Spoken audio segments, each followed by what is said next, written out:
오늘 슬라고시 퀴즈 내드렸더니요. 많은 분들께서 이 정답과 함께 의견을 보내주고 계십니다. 8389님, 금리 인하 좀 됐으면 좋겠습니다. 서민들 너무 힘들어요 말씀하시고요. 1726님도 아우 서민들 살기 참 힘든 요즘입니다 말씀해주고 계십니다. 3494님, 예금이자도 대출 이자만큼 팍팍 올려주세요. 말씀해주고 계시고요. 오늘 정답인 이것을 좀 줄여달라 이런 얘기시죠. 0752님, 대출 이자 너무 올라서 속이 탑니다. 냉보리차 한잔 해야겠어요 라고 하십니다. 정말 요즘에 서민분들 워낙 이 금리 때문에 힘든 경우 많다고 하는데 좀 이 차이가 줄었으면 좋겠다는 생각이 들고요. 절대치 자체도 낮아졌으면 좋겠다는 생각이 듭니다. 자, 이렇게 서민들이 많이 힘든 요즘인데 이렇게 힘든 분들 가운데서도 사각지대가 있습니다. 이분과 함께 인터뷰를 통해서 이 내용 알아보도록 할 텐데요. 정재훈 서울여대 사회복지학과 교수 전화 연결돼 있습니다. 교수님 안녕하십니까? 네, 안녕하세요. 네. 자, 경기 수원시 다세대 주택에서 새 모녀가 극단적인 선택으로 추정되는 죽음을 맞이하는 일이 있어서 네. 이 사건에 대해서 국민적 관심이 뜨겁습니다. 아마 이를 보면서 지난 2014년에 송파 세모녀 사건 떠올린 분들도 많으실 것 같은데 그때 이후로 일부 시스템이 개선된 걸로 알고 있는데 그럼에도 이렇게 비슷한 비극이 반복되는 이유 뭐라고 보십니까? 정확히 말하면 이제 그 일부 시스템이라는 것이 긴급복지 지원 제도를 이야기하는 걸 텐데 네. 사실 많이 개선이 됐지요. 근데 이제 이 기존 제도가 일정한 거주지에 있는 사람이 급여를 신청해서 받는다. 예. 이런 기본 전제가 있었는데 지금 사건은 사실 이런 전제를 뛰어넘는, 그러니까 이제 주거 불명에 또 이제 어떤 이유에서든지 간에 이제 신청 기피라는 새로운 양상. 네. 그래서 이제 기존 그 제도의 어떤 틀을 뛰어넘는 문제가 발생했다. 이제 이렇게 말씀드릴 수 있을 것 같습니다. 예. 일정한 거주지를 강조를 해주셨고 신청주의 네. 부분도 강조를 해주셨어요. 하나씩 네. 좀 살펴볼게요. 네. 이번에 수원 세모녀의 경우에도 건강보험료가 16개월이죠. 1년 4개월가량 밀려서 그 전입신고가 되어 있던 화성시 주소지로 방문을 했는데 당연히 거기에는 살고 있지 않았고 거기 살고 있는 분도 이 정확한 행적을 모른다라고 답변을 한 그렇죠. 것으로 알고 있습니다. 네. 이렇게 되면은 추적 방법이 전혀 없는 건가요? 이게 그 비대상자 등록 처리 기준이라는 게 있어요. 예. 그래서 이제 뭐죠? 공무원들이 현장에 나갔는데 네네. 빈집이라든지 이사를 갔다든지 네. 장기 출타, 연락 두절 이럴 경우에는 이 사람은 비대상자로 분류가 되는 거예요. 매뉴얼에. 그러니까 이제 이 경우에도 이제 연락 두절이나 이렇게 해서 비대상자로 분류가 된 거고, 예. 그러면 사실 이제 공무원은 할 일은 다 한 거죠. 그렇죠. 예. 예, 이제 이런 어떤 주소 불명일 경우에 어떤 존재하는 제도의 한계가 네. 이번에 드러났다. 이렇게 말씀드릴 수 있죠. 그러면은 이런 때는 방법이 없는 겁니까? 그러니까 지금 이제 제 생각에는 곧 하루빨리 이 매뉴얼을 개정을 해야 된다. 예. 그러니까 이제 이 비대상자 등록 기준을 개정을 해서 어쨌든 끝까지 추적한 다음에 네. 그 상황을 파악해서 상황이 파악된다는 걸 전제로 하면서 이제 비등록 대상자를 선정을 하자. 이렇게 좀 끝까지 추적한다라는 원칙을 한번 세워보자. 예. 이렇게 말씀드릴 수 있을 것 같아요. 근데 보면 전입 신고를 안 하는 경우가 사회적 약자나 이런 분들 중심으로 많다고 들었는데 맞는 얘기인가요? 그렇죠. 요즘에 이제 특히 이제 가계 부채 증가 규모가 우리나라가 굉장히 이제 가파르잖아요. 예. 그러다 보니까 일종의 이제 도피, 어쨌든 이제 사회적으로 자발적, 비자발적으로 격리하시는 분들이 이제 많이 늘어나는 현상을 반영한다. 네네. 이렇게 말씀드릴 수 있죠. 그런 분들이 어떻게 보면 사회복지 시스템 안으로 더 들어와야 되는 분들일 수도 있는데 그렇죠. 비대상자로 처리를 하고 말아버리면 이런 네. 일이 계속해서 반복이 되지 않을까 싶어요. 그럼요. 그래서 이제 끝까지 추적한다는 원칙 하에 예. 이분들을 찾아내는 그런 어떤 이제 변화가 있어야 되겠죠. 그러니까 오늘 아침에 보도를 보면 이제 데이터를 좀 구축을 해서 항목을 찾아낼 수 있는 항목을 늘리겠다 그랬는데 네네. 지금 같은 경우에도 보면은 그 항목에 못 들어가서 이분들이 발견 안 된 건 아니거든요.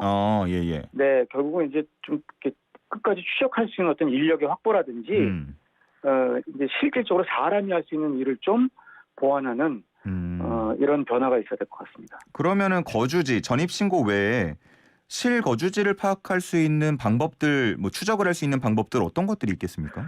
예를 들면은 김동연 경기지사께서 핫라인 개설해서 직접 전화하라 그러셨는데, 네네.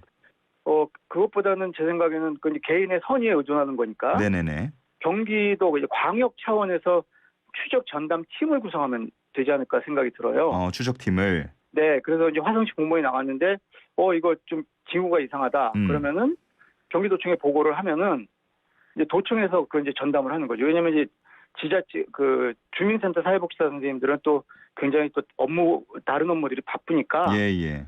그래서 이제 그런 식으로 한다든지, 그다음에 그 학대 피해 아동 같은 경우에는 아이들 그 찾아내는데 경찰과 공조를 하잖아요. 지자체 예. 학대 전담 공무원이나 그 아동보호 전문기관이나 사회복지사 선생님들이. 네. 그래서 경찰과 공조하는 그런 체계도 마련하는 그런 어떤 준비를 하면 어떨까, 이제 그런 생각이 들어요.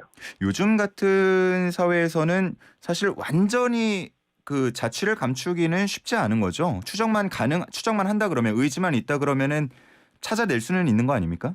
네, 그러니까 그렇게 봐야 되겠죠, 여러모로.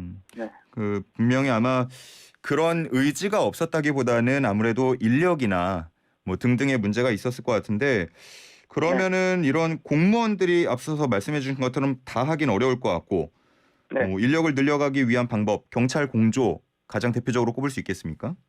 네. 그래서 제일 이제 사실 첫 번째 단계에서는 이제 사회복지 전담 공무원 인력 자체를 늘리는 건데. 자체를 늘리고. 네, 근데 이게 이제 쉽지만 돈이 많이 들죠. 그다음에 이제 시험 보고 뽑아야 되니까 인력 확보 절차에도 시간이 들고. 네. 그런데 이제 경상북도 이런 데 보면 복지 플래너라는 복지 전담 공무원 지원 일자리가 있어요. 예. 네, 그래서 이제 공무원 지원 인력을 확대하는 방안도 있을 수가 있고. 그것만 목적으로 뽑는 분들인 겁니까? 예, 이게 이제 지금같이 추적 이건 아닌데. 예. 이제 그 수급 신청자하고 복지 전담 공무원 사이에서 이 신청 절차라든지 이런 것들을 도와주고, 또 공무원이 미처 하지 못하는 부분을 또 이렇게 살펴주고, 이제 이런 그 일자리가 있는데. 예. 복지 플래너 해가지고.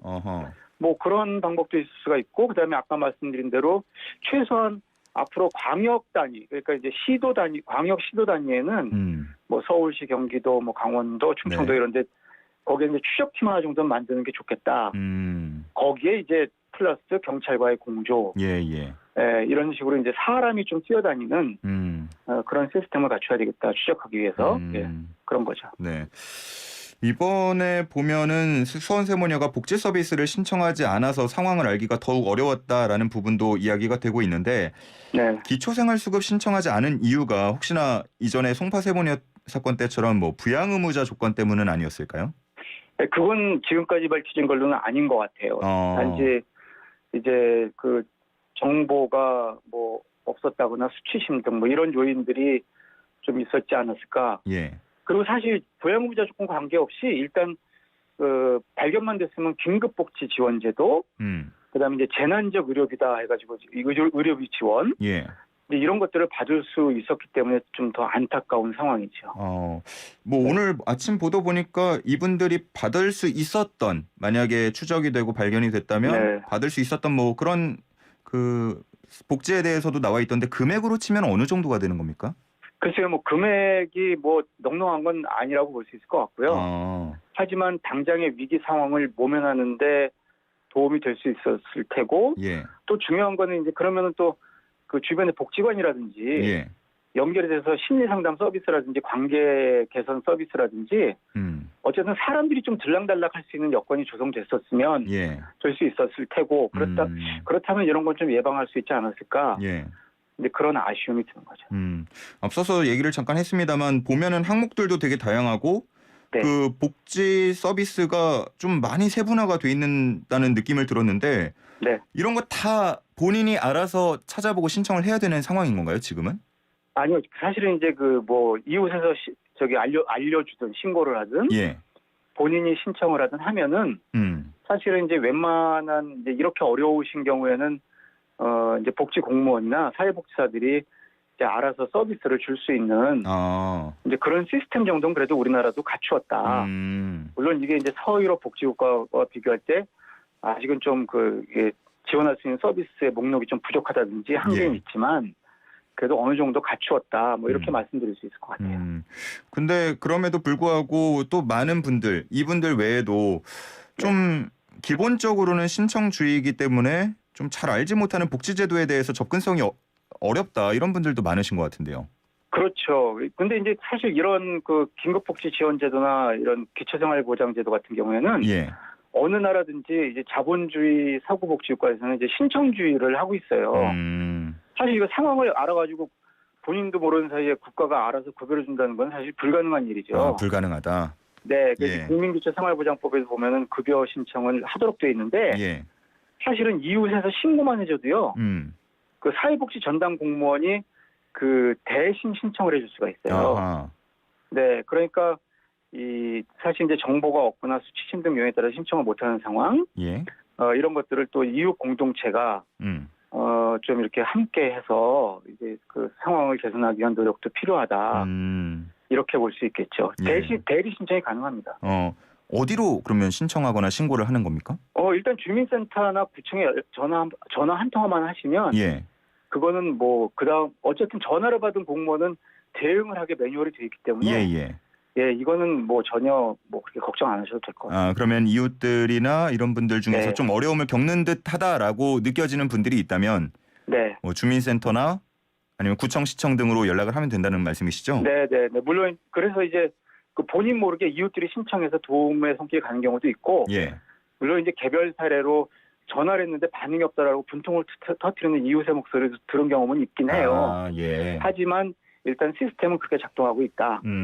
예, 이렇게 말씀드릴 수 있을 것 같아요. 우리나라가 그렇게 이웃 간의 뭔가 이런 문제들에 대해서 좀 인색한 편입니까? 네, 상대적으로 좀 우리가 이웃 공동체 내지는 연대의식이 예. 지난 수십 년 동안 굉장히 약화되지 않았나. 이런 문제 제기들은 사실 여러 경로를 통해서 나오고 있죠. 좀 아쉬운 부분입니다. 예. 네. 저도 어렸을 때 생각하면 이사 가거나 하면은 예전엔 떡 다 돌렸는데 요즘엔 그런 것도 없더라고요. 예, 괜히 이제 그냥 누가 떡 가져오면은 몸이 움츠러드는 그런 경험들도 많이 하실 거요. 예. 요즘 같은 경우에 좀 아쉬운 부분입니다, 사실. 네. 참 많이 바뀌었다 싶은데 이런 게 사회적인 문제로까지 이어진다고 하니까 심각하다 싶습니다. 네, 맞습니다. 어제 이 사건을 언급하면서 윤석열 대통령은 특단의 조치라는 표현을 쓰기도 했거든요. 네. 교수님께서 현장 상황도 잘 알고 계실 것 같으니까 특단의 조치라고 한다면은 뭐 어떤 게 될 수 있겠습니까? 제언을 좀 부탁드립니다. 특단의 조치 사실은 이제 단기적으로 봤을 때는 말씀드린 대로 인력의 확대다. 인력 확대. 네, 확실한 인력의 확대다. 끝까지 의심 징후가 있을 때 끝까지 추적한다라는 전제하에 복지공무원 지원 인력, 또 이제 광역시도 차원의 전담팀 구성, 그다음에 경찰 관련 인력 확대 다 인력 확대를 할 필요가 있을 것 같고 사실 장기적으로 봤을 때 특단의 조치는 우리가 원래 하려고 했던 복지국가 구축을 서두르는 거죠. 장기적으로. 사실 의료비 부담이 최소화되는 현실이 됐으면 이런 일이 없었겠죠. 또 이제 그 주거의 공공성, 공공임대라는 주거 문제가 없었으면 또 이런 일이 없었을 테고.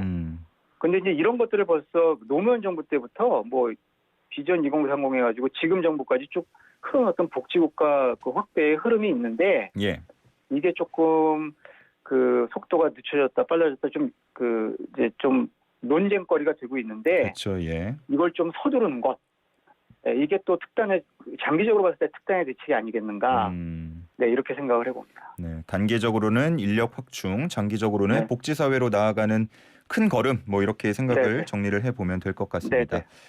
자, 오늘 얘기 이렇게 나눠봤는데요. 우울감 등의 어려운 고민이 있거나 또 주변에 어려움을 겪는 가족이나 지인, 이웃 있을 경우에는 자살 예방 상담 전화 1393 있고요. 정신건강 상담 전화 있고요. 희망의 전화, 생명의 전화, 청소년 전화 등에서 24시간, 24시간 전문가 상담도 받을 수 있습니다. 또 앞서서 그 교수님 인터뷰해 주신 것처럼 도움이 필요한 손길 있는 곳이 있다면 구청이나 시청 또 주민센터 등으로 연락하시면 또 필요한 도움을 주고 있다고 하니까 우리 청취자분들도 참고를 해 주시면 좋겠습니다. 자, 교수님 오늘 말씀 여기까지 듣겠습니다. 감사합니다. 네, 감사합니다. 네, 지금까지 정재훈 서울여대 사회복지학과 교수와 함께했습니다.